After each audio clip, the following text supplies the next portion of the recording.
Pero curiosamente en Bolivia no es tan frecuente. Yo diría que vemos más casos de cáncer de riñón, de cáncer de vejiga. Probablemente tenga que ver con el tema de nuestro tipo de industria. No sé qué otros factores pueden influir, la altura, pero hay algún factor que hace que la población boliviana esté relativamente protegida. No vemos tanto cáncer de vejiga como se ven en otros países del mundo. En líneas generales, este cáncer se estima. Déjame un segundito. Ya, perfecto. En los Estados Unidos, el 2022 se han diagnosticado 81,000 casos y 61,000 han sido hombres y casi 19,500 mujeres, ¿no? Y la mortalidad en ambos, 17,000 han muerto, de esos 12,000 eran hombres y 4,980 varones. La relación hombre-mujer es 2:3 a 1, o sea, es más común en el hombre que en la mujer. Y una cosa importante es saber que se presenta entre la sexta y octava década de la vida. Entonces, en los hombres, este cáncer está dentro de los 4 más comunes: próstata, pulmón, bronquios, colon y recto y vejiga. Esto es como causa de nuevos cánceres. Y en el momento del diagnóstico de cáncer hablando de la mortalidad del cáncer de próstata, en general se tiene que este cáncer se presenta, el cáncer debe ser en mortalidad, debe ser como el octavo.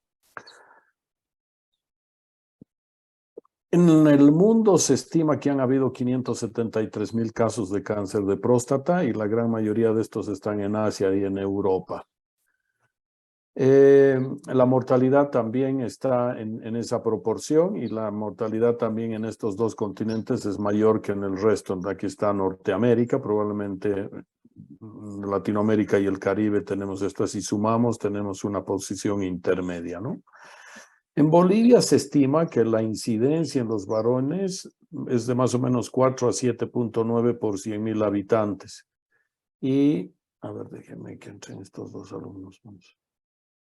Y la mortalidad en los varones es de 1,4 a 2,1 por 100,000 habitantes. Y la mortalidad en mujeres es de menos del 0,5 por 100,000 habitantes. Ahora, en esta enfermedad sabemos que hay factores de riesgo y definitivamente la causa número 1 de factor de riesgo en el cáncer de vejiga es el tabaco. Entonces es importante que esto ustedes recuerden bien. El tabaco es la principal causa de cáncer en la vejiga. Posteriormente están los contrastes como las anilinas, ¿no? Entonces la gente que trabaja en industrias donde se usan colorantes, imprentas, los pintores, toda esta gente tiene mucho más riesgo. La radioterapia es otro factor de riesgo, el virus papiloma humano, y hay sustancias que irritan, que más que un cáncer de tipo transicional, que son la gran mayoría, producen cánceres de tipo escamoso, y en eso están infecciones, sondas, catéteres, la sonda, la esquistosomiasis, que es una parasitosis, y las bebidas cloradas. Pero también hay algunos medicamentos y el más conocido es la ciclofosfamida, que cuando se da se tiene que utilizar asociado a un medicamento que se llama Mesna, que protege contra este metabolito que produce el daño a nivel de la vejiga. Y también la fenacetina y los edulcorantes pueden ser una causa. Entonces, como causas ocupacionales, las principales son gente que está dedicado a estampados o a la imprenta, industria del petróleo, los taxistas y conductores de maquinaria, industrias textiles, los pintores, mecánicos, tintos. Entonces, casi todo esto tiene que ver con los anilinas. En general, todas estas sustancias que son cancerígenas, como las que hemos hablado, estimulan una célula normalmente en reposo y producen un fenómeno de iniciación. Y si continúa este estímulo, va a producirse una célula maligna en reposo.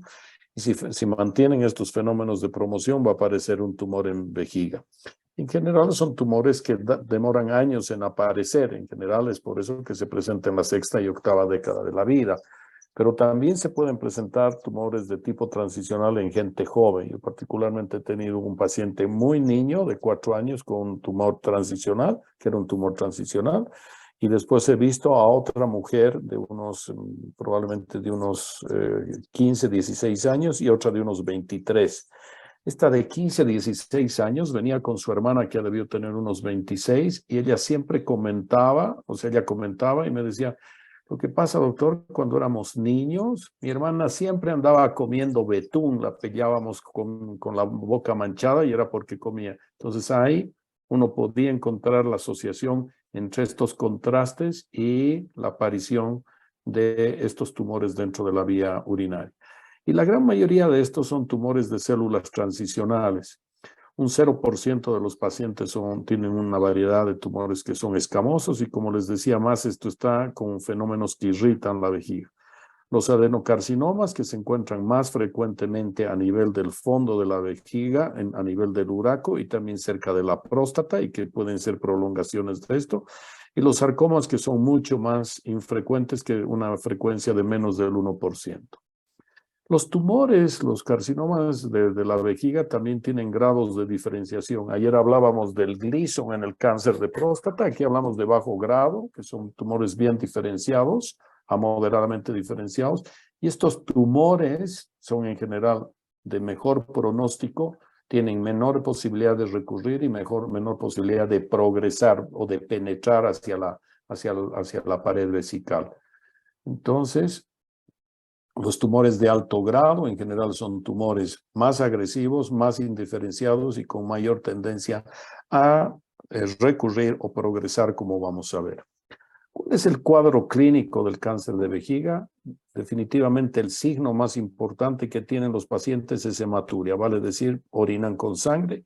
Y esta en general, cuando los pacientes vienen por esto, son tumores macroscópicos, algunas veces puede ser microscópico y cuando los estudias encuentras una lesión en vejiga, pero en general es hematuria, que en general es macroscópica. Y los pacientes tienen que tener síntomas de almacenamiento irritativos, disuria, polaquiuria, nicturia, urgencia, tenesmo, todos estos síntomas que hemos visto en la infección urinaria, que también se ve en el cáncer de próstata, también se ve en la hiperplasia prostática, en los tumores de vejiga. Entonces, si tú tienes un paciente que tiene 60, 65 años, tiene antecedente de trabajar como pintor o antecedente de tabaquismo y presente hematuria y síntomas irritativos, deberías sospechar que tiene un cáncer de vejiga. Y cuando la enfermedad está avanzada, puedes tener extremidades, edema de las extremidades inferiores o una masa pelviana. Y si eventualmente esto produce hidronefrosis porque se ha comprimido el meato ureteral, eventualmente estos pacientes pueden presentar también dolor lumbar. Es importante que cuando estemos viendo causas de hematuria, valoremos un poco y hay que entrar dentro de un cierto razonamiento lógico. Si tengo una mujer joven de 19, 20 años que tiene síntomas irritativos y hematuria, probablemente voy a pensar primero que ese paciente tiene una infección urinaria. Si estoy pensando lo mismo en un paciente que tiene estas molestias y esas molestias también están asociadas a dolor lumbar, podré pensar que la paciente o el paciente puede tener un cólico renal. Entonces hay que ir mirando y viendo cuáles son las causas que pueden estar condicionando. Cuando ya tienes gente de más de 50 años, no descartes un cáncer de vejiga, un cáncer de riñón, un cáncer de próstata, ¿no? Entonces esto es lo que hay que ir mirando. Con frecuencia, a veces cuando los pacientes tienen hematuria macromicroscópica, a veces pides una ecografía y en la ecografía puede aparecer una lesión como esta o puede aparecer una lesión más grande como esta la que estamos viendo acá. En algunas ocasiones puedes ver lesiones múltiples. La ecografía le pides, un paciente con hematuria, síntomas irritativos, le pides, tiene un tumor en esta pared, tiene otro tumor en el piso de la vejiga. Entonces ya la ecografía te puede dar una pauta de qué es lo que está pasando. Acá otro paciente con una lesión más grande. Estos son pacientes que hemos ido atendiendo y que eso es lo que vemos. Y algunas veces a estos pacientes les pides una ecografía, después les pides una tomografía. Esto es algo que yo habitualmente no recomiendo. Me parece que antes de hacer una tomografía, este paciente habrá que hacerle una endoscopía y después para etapificar verá si es necesario y vale la pena hacer una tomografía. Es hoy muy raro hacer una urografía excretora, pero antes cuando hacíamos, veíamos en la vejiga esto que tenía un defecto como si fuera una mordida de manzana, ¿no? Entonces este defecto de llenado que producía el crecimiento del tumor era una sospecha de que los pacientes tenían un cáncer de vejiga. Entonces lo que hay que hacer cuando uno tiene estos pacientes es pedirles una cistoscopía. Y la cistoscopía debe tener dos propósitos, ¿no? Debe tener el propósito de establecer el diagnóstico cistoscópico, pero en ese mismo procedimiento hay que hacer una resección del tumor, que esto es parte del tratamiento, y con el material obtenido se establece el diagnóstico. Entonces, esto es lo que básicamente hacemos siempre. Entonces, entramos y miramos las lesiones. Entonces, acá es una lesión en la vejiga. Este es el aspecto que tienen los tumores. Estas lesiones papilares que parecen coliflores. Entonces, acá estás viendo, está dentro de un divertículo. Estas lesiones son de más difícil manejo. Acá estamos viendo otra lesión grande y son lesiones papilares, ¿no? Cuando hacemos una cistoscopía en estos pacientes, lo que hacemos es entrar dentro de la uretra. Este es un paciente varón, se está entrando dentro de la uretra. Ahí estamos dentro de la vejiga y acá se está viendo una primera lesión tumoral en el piso de la vejiga. Entonces uno tiene que hacer una revisión exhaustiva de todas las paredes buscando si no hay más lesiones dentro de la cavidad vesical. Acá arriba se está viendo esta otra lesión. Entonces este paciente ya de entrada podemos decir que tiene dos y acá en la pared lateral derecha tiene una tercera lesión. Entonces uno hace una revisión exhaustiva de toda la cavidad, verifica dónde están los orificios ureterales y posteriormente lo que hace es una resección. Entonces con un resector se resecan estas lesiones. Hay que siempre ser cuidadosa. La resección hay que entender que tiene dos propósitos. Uno, obtener material para establecer el diagnóstico, pero tiene también el propósito de curar la enfermedad. Esto es parte de lo que se hace para tratar estas lesiones que se encuentran dentro de la vejiga. Entonces acá se está haciendo una resección. Hay que tener el cuidado de llegar hasta la capa muscular y tener el cuidado de no perforar la vejiga. Cuando son pacientes, sobre todo mujeres, las paredes de la vejiga son más delgadas que del varón. En general, si uno no es demasiado cuidadoso, puede perforarla la vejiga. Entonces, uno termina de hacer todas las resecciones, electrofulgura y resuelve este problema. En algunas ocasiones hemos sacado lesiones tumorales tan extensas como esta que estamos viendo acá, ¿no?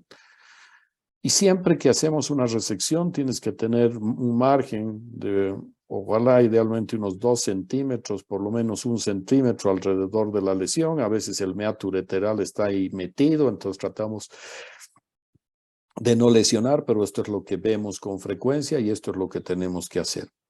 Entonces, para entender bien esta enfermedad y entender el manejo de esta enfermedad, nosotros la clasificamos en 2 grupos. Un primer grupo que la consideramos enfermedad no músculo invasivo, porque como dice su nombre, no invade la capa muscular, y una enfermedad músculo invasiva que la vamos a ver de forma separada. Entonces, primero nos vamos a concentrar en este grupo de lesiones que son lesiones que las consideramos no músculo invasivas. Y estas lesiones no músculo invasivas, el carcinoma in situ es una lesión plana que se encuentra, que no es una lesión papilar, es una lesión plana que se encuentra dentro del urotelio, es una neoplasia intraepitelial. Entonces, estas neoplasias intraepiteliales que están dentro del epitelio transicional de la vejiga se ven desde el punto de cistoscópico como unas lesiones enrojecidas. Y hay que tener presente que estas lesiones, esto quiero que tengan claridad, son de mal pronóstico. El carcinoma in situ es una lesión que tiende a penetrar. Entonces estas lesiones están acá, tienden a invadir el músculo y hacer la enfermedad músculo invasiva. Por lo tanto, son lesiones que hay que tener cuidado. Las lesiones TA, que gracias a Dios son la mayoría, representan como el 70% de las lesiones, son lesiones papilares que también nacen del urotelio. Y las lesiones T1 son lesiones que ya han penetrado el urotelio y llegan hasta la lámina propia, que también se conoce como muscularis mucosae. Entonces, esta lámina propia, cuando se ha penetrado, es una lesión T1. Entonces, el carcinoma in situ, las lesiones TA y las lesiones T1 se consideran lesiones no músculo-invasivas y el tratamiento es la resección y hay que mirar de acuerdo a su grado de diferenciación el manejo. Entonces, ahora nos vamos a concentrar en hablar solo de ellas y posteriormente vamos a hablar de las músculo-invasivas. Entonces, hoy día vamos a hablar solo de estas. Las lesiones músculo-invasivas son cuando ya comprometen el músculo, se dividen en T2A y T2B. El T2A es cuando llega a la muscular superficial y el T2B es cuando llega a la muscular profunda. El T3 es cuando invade la grasa de forma microscópica y cuando le invade la grasa de grado macroscópico es T3B. Y el T4 es cuando invade órganos vecíneos y T4B es cuando invade hasta la pared pélvica. Entonces, en algunas ocasiones,